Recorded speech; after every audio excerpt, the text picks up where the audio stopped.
자, 안녕하세요. 또다시 전월 리뷰를 같이 할 서울이천치과의 한승민 원장입니다. 요즘 날씨도 좋은데 이 촬영을 하는 시기는 아직 코로나가 진정이 되지 않을 시기라서요. 날씨도 좋은데 이게 좀 많이 야외 활동이 좀 힘드시죠? 그래서 어울리지도 않지만 조금 밝은 옷을 좀 입고 나와봤습니다. 저도 뭐 요즘 할 수 있는 게 별로 없어서 집에서 그냥 조용히 음악 듣거나 넷플릭스 그냥 쭉 보거나 아니면 아들 녀석이랑 가서 농구하는 게 다예요. 조금 더 진정이 돼서 여러분들이 또 우리 다 같이 동참할 때는 다 같이 동참해주고 나중에 회복되면 또 다 같이 또 즐기기도 하고 그랬으면 좋겠습니다. 자, 오늘의 토픽을 살펴보도록 하겠습니다. 제목 한번 읽어보면 Augmentation of keratinized tissue at tooth and implant sites by using autogenous grafts and collagen-based soft tissue substitutes 그렇게 돼 있어요. 그러니까 이거는 딱 봐도 케라티나이드 티슈를 만들기 위한 소프트 티슈 오그멘테이션에 관한 그런 내용이구나. 글쎄요, 국내에서는 소프티슈 오그멘테이션을 실제로 그렇게 많이 안 하는 것으로 제가 알고 있어요. 내용을 보시면 상당히 이제 재밌는 내용들이 있습니다. 그래서 개인적으로도 궁금했던 내용들이 많이 있기 때문에 동물 실험의 장점과 단점을 명확하게 보여주는 그런 스터디이기 때문에 제가 이 연구를 한번 선정해 봤어요. 제1 저자는요, 다니엘 소마 선생님이세요. 이 선생님은 스위스 이제 쭈리 대학에 계신 분이고, 논문왕이에요. 논문왕. 논문 아주 다작으로 유명하시고 잘 쓰세요. 실제로. 논문 진짜 많이 쓰시고, 잘 쓰시죠. 그리고 실험 하나 한 거 가지고 여러 개 울고 먹기도 잘하시고 그런 게 진짜 중요한 건데 공동저자들 보시면 연세대학교에서 나왔습니다. 연세대학교에서 가려운 데를 이렇게 잘 긁어주시는 것 같아요. 그래서 이 내용이 굉장히 괜찮습니다. 그래서 제가 한번 이 스터디를 소개시켜 드리도록 하겠습니다. 자, 인트로덕션으로 바로 보시죠. 케라티나이드 티슈의 중요성은 굉장히 인정하기도 하지만 논란의 대상입니다. 특히 자연치아 대상으로 이런 케라티나이드 티슈에 대한 연구는 굉장히 많았어요. 공통적으로 갖는 견해가 케라티나이드 티슈가 없다고 해서 이게 뭐 치아의 수명을 위협한다거나 그러진 않습니다. 그러나 분명히 어떤 임상적 상황에서는 이런 케라티나이드 티슈가 필요할 때가 분명히 있어요. 마찬가지로 임플란트에도 그런 상황이 적용이 됩니다. 역시 논란이 있지만 즉 케라티나이드 티슈가 없다고 해서 임플란트의 생존율을 좌우하지는 않습니다만 2017년에 있었던 어떤 컨센서스 리포트에서도 밝혀져 있듯이 분명히 어떤 상황에서는 필요할 경우가 있고요. 하지만 여전히 이제 컨트로버셜하다는 얘기죠. 최근에는 이 서바이벌 레이트와는 아무리 엮을래도 이게 엮을 수가 없으니까 어떤 식으로 나가고 있냐면은 바이올로지컬 컴플리케이션 그런 쪽에 중점을 맞춰서 케라티나이드 티슈의 어떤 중요성을 이제 부각시키는 스터디들이 있고요. 여기서 이제 언급된 하나의 스터디가 로크조 선생님이 10년 롱텀 펠로우 스터디가 있습니다.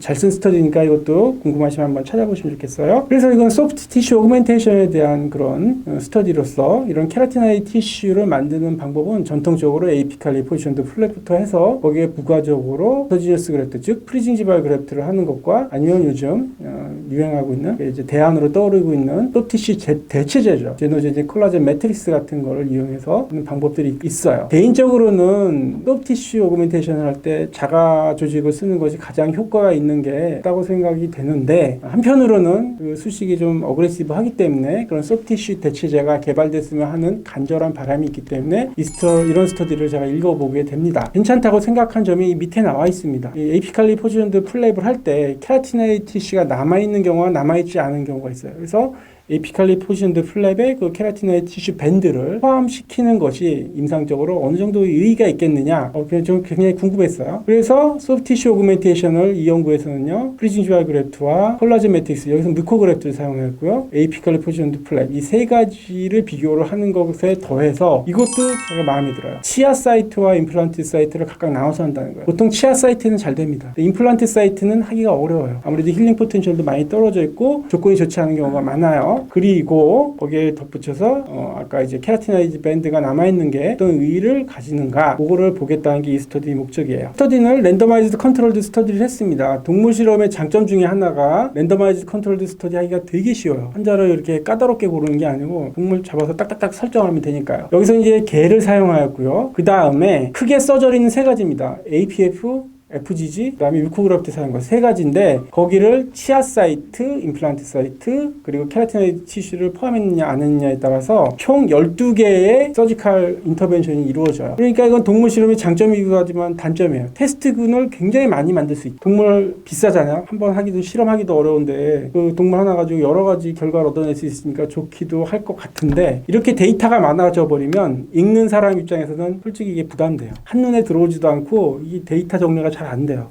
데이터가 너무 많은 스터디는 제가 앱스트랙트 읽을 때 너무 이게 대조군이 많고 그러면 잘 안 읽어요. 잘 안 읽기 패스하는 경우가 많은데 스터디는 제가 한번 읽어봤습니다. 설명을 좀 쉽게 하기 위해서 이 표를 만들었는데요. 자, 서술은 크게 세 가지라고 그랬어요. APF, Apical Positioned Flap, FGG, Freezing Gival Graft, 그다음 뮤코그래프트 사용한 거. 그 다음에 그거를 각각 케라티나이드 티슈가 존재하는 경우와 존재하지 않는 경우로 두 개로 나누죠. 그리고 또 카테고리를 나누는 게 치아 사이트와 임플란트 사이트로 나누는 거예요. 그렇게 하면 총 12개의 서지컬 인터벤션이 나오는 거죠. 조금 더 이해를 하기 위해서 그림을 보고 설명드릴게요. 제가 이 그림을 아주 복잡하게 그리지는 못하기 때문에 그냥 간단하게 설명드릴게요. 일단 게이 소구치를 이제 쫙 발치를 하는데 헤미섹션 하는 겁니다. 게이 소구치를 헤미섹션하고 한쪽은 자연치해를 남기고 한쪽에다가 임플란트를 심습니다. 2달 뒤에 임플란트를 심을 때 케라티나이드 티슈를 싹 없애요. 그래서 없애는 군 하나, 케라티나이드 티슈를 한 1mm 남기는 군 하나, 그렇게 설정을 합니다. 자, 왼쪽 분에서는 보시면은 한 여기에 자연치하고 임플란트가 이게 1mm 정도 케라티나이드 티슈를 남은 것을 볼 수 있고, 오른쪽 한 군에서는 케라티나이드 티슈를 아예 없애요. 아예 그냥 뮤코자만 남게 이렇게 만듭니다. 그리고 나서 2달 있다가 소프티슈 오그멘테이션을 시행하게 돼요. 한 군에서는 에이피칼리 포지션드 플랩을 하는데 케라티나이드 티슈가 남아있었을 테니까 요 위에 있는 케라티나이드 밴드를 밑으로 이렇게 이동시키면서 꾸매게 되는 거죠. 그리고 또 하나는 이 밴드를 남겨놓은 상태에서 자가조직, 오토지너스 프리징 지발 그래프트를 따서 소프티슈 오그멘테이션을 하고, 또 하나는 요거 대신에 뮤코그래프트를 쓰는 거예요. 요게 이제 하나의 카테고리가 되는 거고, 또 하나의 카테고리는 케라티나이드 티슈가 없는 경우가 되겠죠. 그러면 이제 밴드가 없으니까 에이피칼리 포지션드 플랩을 해도 여기 케라티나이드 티슈가 남아있지 않겠죠. 요거 하나, 여기다 오토지니어스 프리징 지발 그래프트를 한 거 하나, 뮤코그래프트를 한 거 하나, 이런 식으로 이제 한 겁니다. 그래서 클리니컬 아웃컴은 케라티나이드 티슈가 나중에 어느 정도 생겼고 얼마나 릴랩스가 되고 그걸 보게 된 겁니다. 조금 그림을 보시니까 좀 이해가 되시겠어요? 대답이 없네요. 저널에서는 그림이 요거 딸랑 하나입니다. 좀 빈약한데요. 저거 하나에 다 설명되어 있어요. 지금 보시면 따닥따닥 붙어가지고 치아에다가 APF, 임플란트에다 APF, 치아에다가 FGG, 임플란트에다 APF, 그 다음에 뮤코그래프트도 치아하고 임플란트 이제 따닥따닥 붙어서 실험을 합니다. 이 동물 실험이 장점이긴 해요. 대조군을 한없이 많이 만들 수 있다. 그래서 이제 바로 결과를 보시면 되겠죠. 케라티나이드 티슈 변화가 어떻게 되는지를 이제 보게 됩니다. 쫙 이 표를 보면 되는데 일단은 읽기가 싫어요. 읽기가 싫기 때문에 제가 간단하게 정리해서 설명을 드릴 수도 있지만, 여기서는 이제 표를 보는 방법을 한번 좀 살펴보기 위해서 그냥 이대로 한번 보도록 하겠습니다. 자, 먼저 케라티나이드 티슈가 없는 경우, NKT가 non 케라티나이드 티슈예요. 케라티나이드 티슈를 이제 에피칼리 포지션드 플랩 할 때 그 밴드에 포함이 안 되는 경우죠. 그때 치아 사이트와 임플란트 사이트를 나눠보는 겁니다. 그때 먼저 프리징 지발 그래프트의 데이터를 보시면, 프리징 지발 그래프트는 오토 조직이라고 했죠. 자가 조직이에요. 이거는 치아 사이트나 임플란트 사이트에 모두 다 균일한 결과가 나요.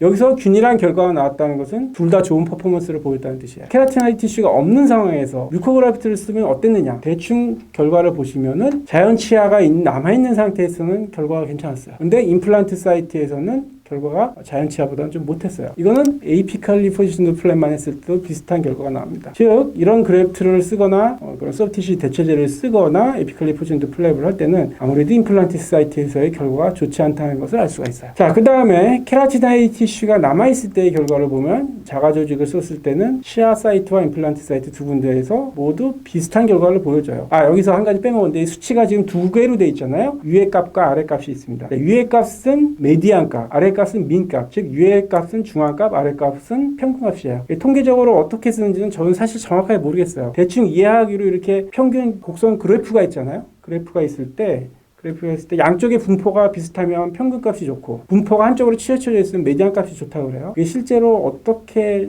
의미가 있는지는 저도 솔직히 잘 모르겠는데, 그건 이제 통계하시는 선생님들 잘 아시겠지만 그런 내용입니다. 제가 중간에 빼먹었기 때문에 부연한 설명이고요. 자가 조직을 쓰면 치아 쪽이나 임플란트 사이트에서 역시 좋은 퍼포먼스를 보여줘요. 그리고 만약에 그 다음에는 이제 뮤코그래프트를 썼을 때는 어땠냐면은, 그러니까 케라티나이드 티슈가 없을 때와는 달리 이상하게 비슷한 결과를 보여줘요. APF를 했을 때도 마찬가지입니다. 그렇게 보면은 케라티나이드 티슈가 남아있을 때 뮤코그래프트 같은 걸 써도 되겠구나, 그렇게 생각을 해볼 수가 있을 수도 있겠어요. 그러면 케라티나이드 티슈의 중요성이 부각이 되는 건데, FGG를 했을 때 케라티나이드 티슈가 남아있을 때와 없을 때를 보면은 사실은 이거는 통계적으로 그냥 비슷합니다. 비슷하다고 보시면 돼요. 뮤코그래프트를 썼을 때는 얼핏 봐서는 비슷해요. 얼핏 봐서는 또 비슷해요. 이것도 마찬가지로. 그래서 이렇게 이것이 어떻게 보면 통계의 함정일 수가 있겠는데 치아가 남아있는 부분에 있어서는 케라티나이드 티슈가 남아있거나 남아있지 않거나 크게 역할을 못했다는 것이 이 연구의 결론 중에 하나예요. 이제는 남은 게 이제 임플란트 사이트죠. 임플란트 사이트 위아래로 보시면 돼요. 위아래로. 역시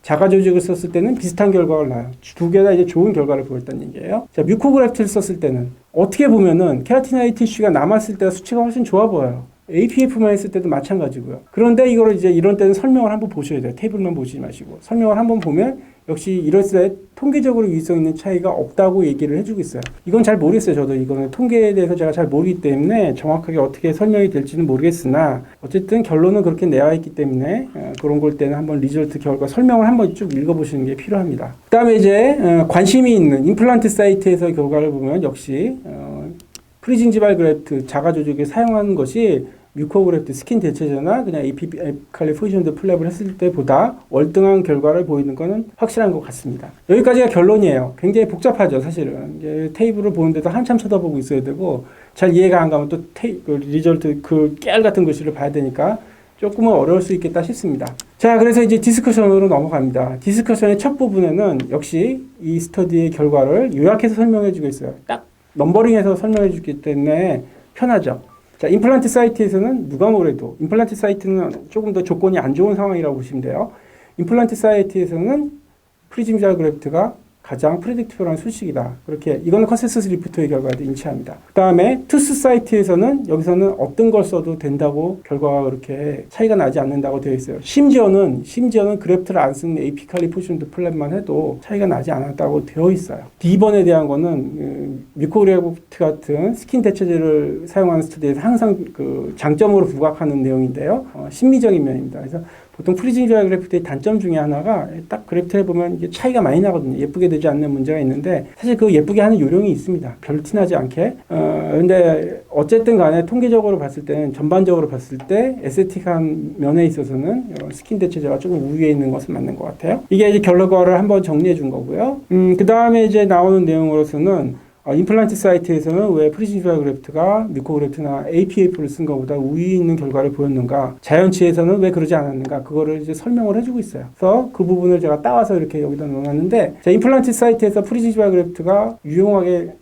우위성 있는 결과가 나는 이유는 뻔하죠. 얘는 바이탈한 조직이기 때문에 그렇습니다. 무에서 유를 창조할 수 있는 건 바이탈한 셀이 있어야 되기 때문에 그래요. 아무리 에피셀리오 부분만 채취를 한다고 해도 그 안에는 커넥티브 티슈 레이어가 포함되기 때문에 바이탈 셀이 남아있을 수밖에 없어요. 그래서 열악한 조건에서도 기능을 할 수 있는 건 자가조직 뿐이기 때문에 이런 결과가 나온 것으로 이제 설명을 하고 있고요. 자, 투스 사이트에서는 왜 비슷한 결과가 나왔느냐? 주변에서 그 리제너레이션 소스가 될 만한 케라티나이드 티슈를 만들 만한 셀 소스가 많았다는 거예요.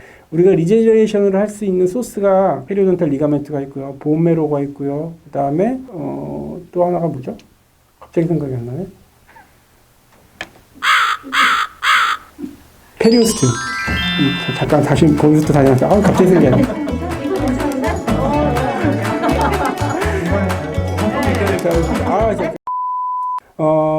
특히 치아 주변에 있는 페리오돈탈 리가멘트는 굉장히 중요한 역할을 하고 지금처럼 주변에 치아가 있으면 아무리 케라티나이드 티슈가 없다고 하더라도 조금이라도 재생 소스가 있을 수가 있기 때문에 거기서 이제 서포트를 받으면 어느 정도 결과가 나온다고 이런 식으로 이제 설명을 하고 있는 거죠. 그 다음에 이제 케라티나이드 티슈 그 역할이 미미했던 이유에 대해서 설명을 해주고 있습니다. 제가 생각하기도 그렇고 전통적으로 이 케라티나이드 티슈를 좀 이용해서 밑에다 이렇게 이중을 시켜주면 상방도 케라티나이드 티슈가 남아있고 하방에도 케라티나이드 티슈가 남아있으면 이게 재생에 좀 케라티나이드 티슈를 만드는 데 굉장히 유리할 것으로 생각을 했었거든요. 근데 이 스터디에서는 그렇게 결과가 안 나왔어요. 아까 분명 테이블을 보면은 수치상에서 차이는 있는데 이게 통계적 유의 있는 그런 내용이 안 나왔단 말이에요. 그 이유에 대해서 여기서 뭐라고 설명을 하고 있느냐? 이게 이 실험의 한계라는 거예요. 동물 실험의 한계인 거죠. 일단 딱 보시면요. 베스티뷴이 굉장히 깊어요. 인간의 구치부에서는 저런 환경이 만들어지기가 어려워요. 그러니까 베스티뷴이 깊다는 거는 그래프트를 하더라도 릴랩스가 될 확률이 굉장히 적은 거죠. 또 하나는 지금 보시면 굉장히 따닥따닥 붙여서 실험을 했어요. 근데 치아에서 우리 구치부에서 만약에 6, 7번, 심지어는 5, 6, 7번 3개가 미싱된 부분이 있잖아요. 그럼 베스티뷴도 낮지만 케라티나이드 티슈가 하나도 없는 경우들도 많습니다. 훨씬 더 열악한 조건이라는 거죠. 그러니까 이게 동물 실험과 휴먼 스터디들이 차이가 있기 때문에 이런 결과가 나올 수밖에 없는 그런 원인이 될 것 같아요. 이제 하나의 이제 추론이라고 볼 수가 있겠죠. 그 다음에 이제 여기서 또 하나가 이제 언급이 된 게 있는데, 요건 마음에 들어요. 저건 제가 정말 수련 받을 때부터 굉장히 궁금하게 생각했던 문제인데, 이게 우리가 케라티나이드 티슈를 만드는 게 중요한가? 중요할 수도 있는데, 그거보다 더 중요한 거는 움직이지 않는 조직을 만드는 게 중요해요. 보통 우리가 그 임플란트 주변에 열악한 조건에서 프리징지발 그래프트를 한다고 하더라도 걔가 그냥 프리징지발만 만들어지는 경우가 많습니다. 무버블한 조직이 만들어지는 경우가 많죠. 중요한 거는 양이 아니에요. 근데 어쨌든 많고 적음이 중요한 게 아니고 단 1mm가 남아있더라도 그게 움직이지 않는 조직이 만들어지는 게 굉장히 중요합니다. 그러기 위해서는 어떤 방법을 해야 되느냐? 제가 마지막에 좀 설명을 드릴게요. 자, 그렇게 해서 결론을 내고 있습니다. 예상과는 달리 케라티나이드 티슈의 역할은 그렇게 중요하지 않았다는 것이고요. 프리징지발 그래프트가 그 열악한 상황에서는 임플란트 사이트에서는 퍼스트 오브 초이스, 트리트먼트 오브 초이스가 되는 것은 맞습니다. 그 다음에 투스 사이트에서는 뭐 모든 수식을 써도 비슷한 결과가 나왔다는 게 이 스터디의 결과예요. 이렇게 동물 실험의 장점과 단점을 보여주는 이 스터디를 봤는데요. 그러면 실제로 휴먼에서는 어땠을까요? 그거를 설명드리기 위해서 역시 연세대학교에서 나온 논문을 하나 제가 소개시켜드리도록 하겠습니다. 자, 소마 스터디의 디스커션에 대해서 언급된 스터디이긴 합니다. 이거 굉장히 읽기 편하고요. 결과가 명확합니다. 심플하게만 볼게요. 이건 리트로스펙티브 스터디고요. 이게 프리징지발 그래프트를 늘상 하는 건 아니기 때문에 개체 수가 많지는 않습니다. 40명인데 이 정도만 해도 많은 거예요.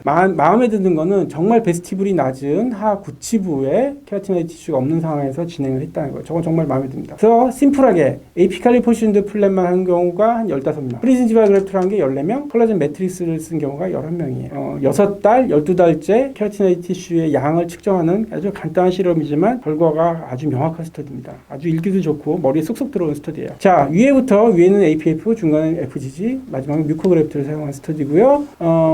저 수치는요, 케라티나이드 티슈의 양입니다. 왼쪽에 있는 게 평균 값이고요. 괄호에 있는 게 메디안 값이 되겠어요. 수술을 했을 때는 저 정도의 케라티나이드 티슈가 있습니다. 저걸 보시면은 일단 FGG를 한 건 수치가 낮은 거는 뻔하죠. 자가 조직을 채취하는 건 한계가 있기 때문에 저 정도밖에 할 수가 없고요. 뮤코그래프트는 뭐 기성품이니까 이따만큼 내가 원하는 만큼 할 수가 있어요. 그래서 한 10mm 정도 이렇게 늘려놨습니다. 6개월 뒤에 케라티나이드 티슈가 저 정도 양이 되고 1년 뒤에 케라티나이드 티슈가 저 정도 양입니다. 수치는 연연하지 마시고 퍼센티지를 보시면 돼요. APF만 했을 때는 65% 가까이 릴랩스가 됩니다. 거의 베스티블이 다시 반 이상 없어지는 거죠. 반면에 프리징지발 그래프트를 할 때는 30%만 릴랩스가 되고 한 30% 슈링키지가 있는 거죠. 나머지 70%는 베스티블러 뎁스가 계속 유지되는 거예요. 그 다음에 뮤코그래프트를 했을 때는 60% 슈링키지가 됐습니다. 자가 조직을 썼을 때에 비해서 2배 정도 릴랩스가 됐다고 볼 수가 있겠죠. 그래서 이 스터디의 결과는 굉장히 명확합니다. 실제로 인간에서 해보니까 프리징지발 그래프트가 슈링키지가 적고 베스티블러 뎁스를 잘 유지시키고 가장 프리딕티블한 수식이 아닌가 하는 생각을 하게 되는 거죠. 소프티슈 그래프트는 다음과 같은 목적을 가지고 시행을 하게 돼요. 케라티나이드 티슈를 증가시키는 거 좋습니다. 그 외에도 우리가 리세션된 루트를 커버하듯이 임플란트가 왜 금속이 노출됐을 때 특히 전치부에서 보기 싫은 경우에 하는 경우가 있고요. 그 외에도 또 컨케비티가 있는 함몰된 부위를 에스테틱하게 좀 키우기 위해서 하는 경우가 있습니다. 그거를 각각 투스 사이트와 임플란트 사이트에 나눠서 보면은 아직까지는 자가 조직, 프리징지발 그래프트나 커넥티브 티슈를 쓰는 것이 훨씬 더 효과가 좋은 게 사실이에요. 하지만 서지컬 인베이시브니스라고 하죠. 그런 거를 좀 줄여주기 위해서는 소프티슈 대체제를 제가 개발되는 것을 바라는 사람 중에 하나예요. 특히 루트 커버리지나 노출된 메탈을 커버를 할 때는 이게 평균 값이 중요하지 않아요. 내가 몇 퍼센트 평균 80% 90% 커버했다는 게 중요한 게 아니고 100% 커버되는 게 중요한 거예요. 특히 임플란트 사이트에서는 그렇잖아요. 메탈이 보이면 안 되니까. 그런 의미에서 볼 때는 소프티슈 대체제가 약간의 한계가 있어요. 자가 조직 커넥티브 티슈 그래프트를 한 스터디에서 좋은 것들이 굉장히 많이 있습니다. 계속 말씀드리지만 소프티슈 대체제가 개발됐으면 좋겠어요. 그게 앞으로 이제 제가 할 일이 아니고 여러 이제 관계 회사자분들이 좀 노력을 좀 해주셔야 되는 문제가